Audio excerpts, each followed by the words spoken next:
को तुझे संपन्न करना है, सर्वश्रेष्ठ गायन प्रस्तुत करना है क्षत्रिय के रूप में।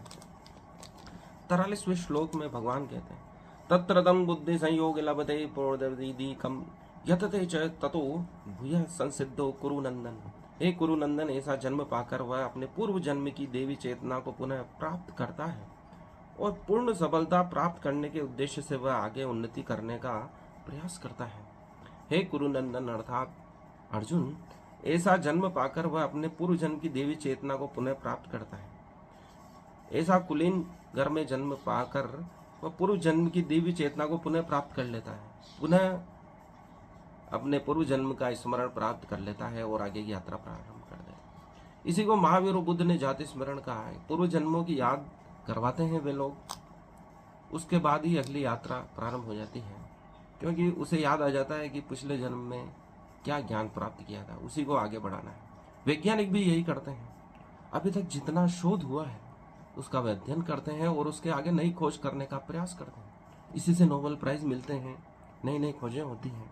टेलीफोन से हम मोबाइल तक आए, मोबाइल से स्मार्टफोन तक आए और तकनीक का विस्तार हो रहा है। ये कैसे संभव है? यह जाति स्मरण से ही संभव है। अर्थात अभी तक जो ज्ञान उपलब्ध है उसको शोधार्थी विद्यार्थी पढ़ते हैं और नई खोज करने का प्रयास करते हैं। हमारे भारत में इसी इनोवेशन की आवश्यकता है, अध्ययन की आवश्यकता है।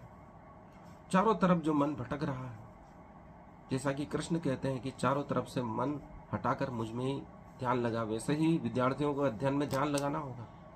भारत को सर्वश्रेष्ठ सोने की चिड़िया वापस बनाना है तो जितना भी इनोवेशन हुआ है, खोज हुई है, उसको पढ़ के आगे की नई खोज करने का प्रयास करना होगा। ऐसी परिस्थितियां निर्मित करनी होगी जिसमें हम नई खोजें कर सकें, संसाधन जुटा सकें, क्योंकि भारतीयों की बुद्धिमत्ता का लोहा पूरा विश्व मानता है।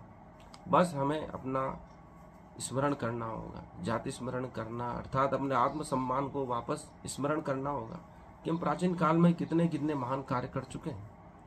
उससे प्रेरणा प्राप्त कर आगे बढ़ना हो, न कि उससे और हम इन भावना में चले जाएं कि जो पहले हो चुका अब आगे कुछ नहीं हो सकता है, क्योंकि कलयुग में तो कुछ संभावना नहीं।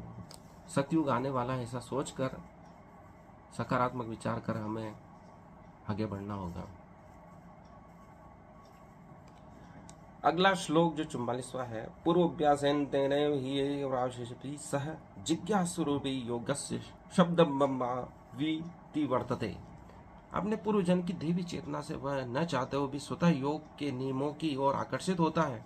ऐसा जिज्ञासु योगी शास्त्रों के अनुष्ठानों के परे स्थित होता है। हम देखते हैं कि